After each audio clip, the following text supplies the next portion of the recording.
Good morning. ഞാൻ തൊട്ട് മുന്നേ ചെയ്ത വീഡിയോൻ്റെ ഒരു കണ്ടിന്യൂഷൻ പോലെയുള്ള ഒരു വീഡിയോ ആണ്. അപ്പം അതിൽ പറഞ്ഞ കാര്യം തന്നെ പിന്നെയും പറയുന്നതായിട്ട് നിങ്ങൾക്ക് തോന്നാം, പക്ഷെ ചെറിയ വ്യത്യാസങ്ങളുണ്ട്. ഞാനൊരു കഥ പറയാം. കഥയൊന്നുമല്ല, എനിക്കൊരു 4 വയസ്സൊക്കെയുള്ള സമയത്ത് ഞാനൊരു നഴ്സറിയിൽ പോകുമായിരുന്നു. നഴ്സറി എന്ന് പറഞ്ഞാൽ ഇപ്പം അങ്കണവാടി എന്നൊക്കെ പറയുന്ന പരിപാടിയിൽ അതൊരു പ്രോസസ്സ് തന്നെ. അപ്പം അവിടെ രാവിലെ പോകുന്നതിന് തൊട്ട് മുന്നേ അമ്മക്ക് സ്കൂളിൽ പോകണം. അപ്പോൾ അതിൻ്റെ തൊട്ട് മുന്നേ ആയിട്ട് അമ്മ പാലൊക്കെ കാച്ചി എന്നെ എങ്ങനെയെങ്കിലും കുടിപ്പിക്കണം എന്ന് വിചാരിക്കും. ഈ ബ്രേക്ക്ഫാസ്റ്റ് ഒന്നും അത്ര ഭയങ്കര സീരിയസ് ആയിട്ട് ഇത് കഴിക്കുന്ന പറഞ്ഞൊരു ഓർമ്മ എനിക്കില്ല. പക്ഷേ ഈ പാല് കുടിപ്പിക്കുക എന്നുള്ളത് ഒരു വലിയൊരു എന്താ പറയുക, പാല് കുടിച്ചാൽ ഭയങ്കര നല്ലതാണ് എന്നുള്ളൊരു കൺസെപ്റ്റ് ഉണ്ടായിരുന്നു ആ സമയത്ത്. അപ്പം അതുകൊണ്ടാണെന്ന് തോന്നുന്നു. അപ്പം അങ്ങനെ ഇതെനിക്ക് തരും. പക്ഷേ ഇതിൽ മിക്കവാറും പാടേ ഉണ്ടാവും. അമ്മ ഇങ്ങനെ ആ തിരക്കിൻ്റെ ഇടയിലൊക്കെ ഇത് കാച്ചി വെച്ചിട്ട് കുറച്ച് സമയം കഴിഞ്ഞ് എടുത്ത് വരുമ്പോഴത്തേക്ക് പാടേ ഉണ്ടാവുമല്ലോ. ആദ്യമൊക്കെ ഇത് കഴിക്കുമ്പോൾ തന്നെ എനിക്ക് ഛർദ്ദിക്കും. ആദ്യം എനിക്ക് മനസ്സിലായില്ല ഇത് എന്തുകൊണ്ടാണ് ഛർദ്ദിക്കുന്നതെന്ന്. രണ്ടാമത് എനിക്ക് മനസ്സിലായി ഇത് പാടയാണ്. പിന്നെ ഞാൻ പറഞ്ഞു. അപ്പം അമ്മ അതൊക്കെ ശരിയാക്കി എനിക്ക് തരാൻ തുടങ്ങി. പക്ഷെ എന്നാലും എനിക്കൊരു ഇത് എവിടെയോ ഒരു പാട ഉണ്ടാവും എന്നൊരു ചിന്തയായിരുന്നു എനിക്കെപ്പോഴും. അതുകൊണ്ട് ഞാൻ ഇപ്പോഴും പാൽ കുടിക്കാറില്ല.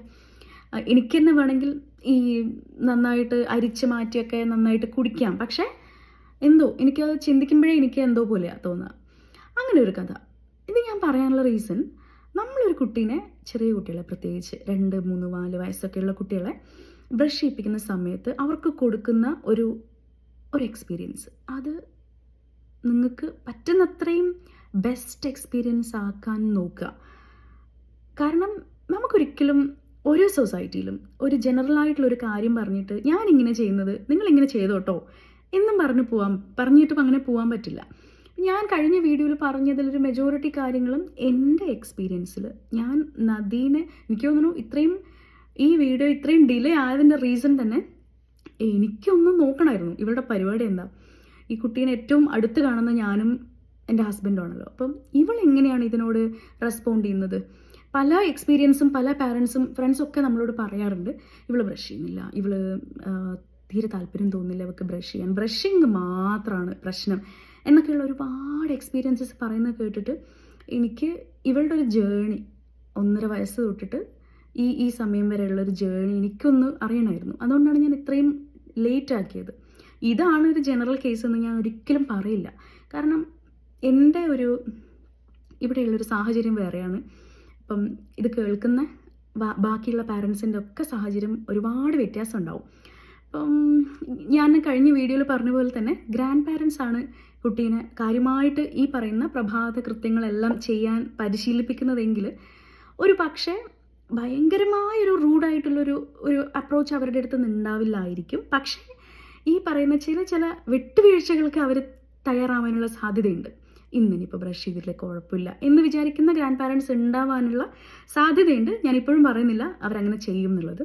രണ്ടാമത്തത്, ഹസ്ബൻഡ് ആൻഡ് വൈഫ് വർക്കിംഗ് ആണെങ്കിൽ ഇപ്പം ഒരാൾ നേരത്തെ പോയിട്ട് രണ്ടാമത്തെ ആൾ ഈ ഇറങ്ങാൻ നിൽക്കുന്ന സമയത്താണ് ഈ കുട്ടീനെ ഒരുക്കി റെഡിയാക്കി വിടേണ്ടതെങ്കിൽ, അത് ആണായിക്കോട്ടെ പെണ്ണായിക്കോട്ടെ, ഡെഫിനറ്റ്ലി അവരൊരു പ്രഷറൈസ്ഡ് ആയിട്ടുള്ള സിറ്റുവേഷനിലാണ് ഉണ്ടാവുക. അവർക്ക് കറക്റ്റായിട്ട് നമ്മൾ ടൈമിനനുസരിച്ച് അവിടെ എത്തണം, അതിന് മുന്നേ ബ്രഷ് ചെയ്യിപ്പിക്കണം, കുളിപ്പിക്കണം, അങ്ങനെ കുറേ പരിപാടികൾ. അപ്പം ആ സമയത്ത് ഭയങ്കരമായൊരു റൂഡായിട്ട് ഈ കുട്ടീനോട് നീ ഇത് എന്താ ചെയ്യാത്ത നീ ഇത് എന്നുള്ള തരത്തിൽ ഭയങ്കര റൂഡായിട്ട് പറഞ്ഞു പോകുന്നുണ്ടോ എന്നൊന്ന് സെൽഫ് ചെക്ക് ചെയ്യാൻ. അല്ലെങ്കിൽ നിങ്ങൾക്ക് അറിയാവുന്ന ആരെങ്കിലും, ഒരു ഫ്രണ്ടിനോ അല്ലെങ്കിൽ ഒരു റിലേറ്റീവോ ഒക്കെ ഇങ്ങനെ ചെയ്യുന്നു എന്ന് നിങ്ങൾ കണ്ടാൽ അവരെ സാവകാശം വിളിച്ചിട്ട് എടാ ഇത് ശരിയല്ല കേട്ടോ, ശരിയല്ല എന്ന് പറയണ്ട, ലൈക്ക് ഇതിങ്ങനൊരു പ്രശ്നമുണ്ട് ഇതിന് എന്ന രീതിയിൽ ഒന്ന് പറയാൻ നോക്കുക. അതിനാണ് ഞാൻ ഈ വീഡിയോ ചെയ്യുന്നത്. ബിക്കോസ് കുറേ കാലം കഴിയുമ്പം ഇവരെല്ലാവരും നമ്മളൊരു കൈയിൻ്റെ ഉള്ളിൽ നിന്ന് പോവും. കുറച്ചുകൂടെ ഫ്രീ ആയി വേണമെങ്കിൽ ചെയ്യാം വേണമെങ്കിൽ ചെയ്യണ്ട എന്നുള്ള പോലെ പല വാല്യൂസും നമ്മൾ കൊണ്ട് നടക്കുന്ന പോലെ ആവൂലേ ഈ പറയുന്ന ഹാബിറ്റ്സ് ഒക്കെ. നമുക്ക് വേണമെങ്കിൽ കീപ്പ് ചെയ്യാം, വേണ്ടെങ്കിൽ വേണ്ട എന്നുള്ള രീതിയിലാവും. അപ്പം കുറേ കാലം കഴിഞ്ഞിട്ടും അവർ മുറുക്ക പിടിക്കുന്ന ഒരു ഹാബിറ്റായിട്ട് രാവിലെയും രാത്രിയും ബ്രഷ് ചെയ്യുന്നത് അവർക്ക് കൊണ്ട് നടക്കണമെങ്കിൽ നമ്മൾ ഇത്രയും ചെറിയ സമയത്ത് തന്നെ നല്ലൊരു എക്സ്പീരിയൻസ് അവർക്ക് കൊടുക്കാൻ വേണ്ടിയിട്ട് നമ്മൾ ട്രൈ ചെയ്യണം. ഇനിയിപ്പം ഞാൻ ഈ പറയുന്നതൊക്കെ ഒരു അയ്യോ ഇതൊന്നും നടക്കാൻ പോകുന്ന പരിപാടിയല്ല എന്ന് നിങ്ങൾക്ക് തോന്നുകയാണെങ്കിൽ, നിങ്ങളുടെ സിറ്റുവേഷൻസുമായിട്ട് ഒരു തരത്തിലും ഞാൻ പറയുന്നത് സിങ്ക് ആവുന്നില്ലെങ്കിൽ ഇതും കൂടെ ചെയ്ത് നോക്കൂ. ഇപ്പം നിങ്ങളുടെ കുട്ടീനോട് ഏറ്റവും കൂടുതൽ ജെൻറ്റിലായിട്ട് ആരാണ് നിൽക്കുന്നത്? ഇപ്പം ചില പാർട്ട്നേഴ്സ്, ഇപ്പം ആണായിക്കോട്ടെ പെണ്ണായിക്കോട്ടെ, കുട്ടി എന്തെങ്കിലും ചെയ്യുന്നില്ലെങ്കിൽ പെട്ടെന്ന് ബേസ്റ്റ് ഔട്ട് ആവും, പെട്ടെന്ന് അവർക്ക് പ്രഷർ ഭയങ്കരമായിട്ട് കയറും. അപ്പോൾ അവർ റെസ്പോണ്ട് ചെയ്യുന്ന രീതിയും ചിലപ്പം അങ്ങനെയായിരിക്കും. അപ്പം അങ്ങനെയുള്ള ഒരാൾ ഒരിക്കലും ഇങ്ങനെയുള്ള കുറച്ച് ക്ഷമ കൂടുതൽ ആവശ്യമുള്ള ബ്രഷിങ് പോലെയുള്ള പരിപാടിയിൽ അവരെ എക്സ്പീരിയൻസ് ചെയ്യിപ്പിക്കാണ്ട് നിൽക്കുന്നതാണ് ബെറ്റർ. ചെയ്യണമെന്ന് പറയുന്നില്ല. പിന്നെ രണ്ടാമത്, ഇനിയിപ്പം കുട്ടീനോട് ഏറ്റവും ജെൻറ്റിലായിട്ട് നിൽക്കാൻ പറ്റുന്ന ഒരാൾ, പ്രത്യേകിച്ച് അങ്ങനെ അധികം പ്രഷർ നമ്മളെ തലയിൽ എടുക്കാണ്ട് ക്ഷമയോടെ ചെയ്യാൻ കുറച്ചുകൂടെ പറ്റുന്ന ഒരാളാണ് നിങ്ങളെങ്കിൽ, പക്ഷേ നിങ്ങൾക്ക് സമയമില്ല, അങ്ങനെയാണെങ്കിൽ നിങ്ങൾക്കൊരു ടൈം ചൂസ് ചെയ്യാം. പ്രത്യേകിച്ച് ഈ ഒരു 2, 3, 4 വയസ്സൊക്കെയുള്ള കുട്ടികളുടെ കൂടെ ഈ ഏറ്റവും കംഫർട്ടബിളായിട്ട് അവരും നമ്മളും നിൽക്കുന്ന ഒരു സമയം, പ്രത്യേകിച്ച് ഇപ്പം രാത്രിയൊക്കെ ആണെങ്കിൽ നിങ്ങൾക്കൊരു 15 മിനിറ്റ് ഇതിന് വേണ്ടിയിട്ട് സ്പെൻഡ് ചെയ്യാൻ പറ്റുമെങ്കിൽ, എല്ലാ ദിവസവും വേണമെന്ന് പോലും ഇല്ല, 1 ദിവസം ഇടവിട്ട്, 2 ദിവസം ഇടവിട്ട്, അങ്ങനെയൊക്കെ ചെയ്താലും ഈ ഒരു പ്രോസസ്സ് നല്ല രസമുണ്ടല്ലോ ഇത്, അമ്മ കുറേയും കൂടെ അല്ലെങ്കിൽ അച്ഛൻ എൻ്റെ കൂടെ കുറേയും കൂടെ ഇത് നല്ല രസമായിട്ട് പറഞ്ഞിരുന്നുണ്ടല്ലോ, അങ്ങനെ ആ കുട്ടിക്ക് തോന്നുമ്പോൾ തന്നെ ചിലപ്പം നമുക്ക് അതൊരു സ്റ്റാർട്ടിങ് പോലെയാണ്. പിന്നെ ഗ്രാജുവലി അത് കയ്യിലെടുത്തോളും. പിന്നെ അതിൻ്റെ കൂടെ കളിയിലായാലും, പിന്നെ ആമസോണിൽ നിന്നൊക്കെ നമുക്ക് കിഡ്സ് ടീത്ത് മോഡൽസ് ഒക്കെ കിട്ടും. അതൊക്കെ വാങ്ങിച്ച്, ചെറിയ പൈസയുള്ളതിനൊക്കെ അതൊക്കെ വാങ്ങിച്ച് ഈ കുട്ടിക്ക് കൊടുത്ത്, ചെറിയ ബ്രഷൊക്കെ കൊടുത്ത്, നീ ഒന്ന് ചെയ്ത് നോക്ക്, നമ്മൾ അന്ന് ചെയ്തില്ലേ, അല്ലെങ്കിൽ നമ്മൾ ഇന്നലെ ചെയ്തില്ലേ, നമുക്ക് നാളെയും ചെയ്യാം കേട്ടോ. ചിലപ്പോൾ അന്ന് ആ കറൻറ്റ് ദിവസം നമ്മൾ ചിലപ്പോൾ അത് വിട്ടുപോയിട്ടുണ്ടാവും തിരക്കായിട്ട്. ഓക്കെ, അപ്പം ഈ ഒരു പരിപാടിയുമായിട്ട് കുട്ടീനെ ഇങ്ങനെ കീപ്പ് ഇൻ ടച്ച്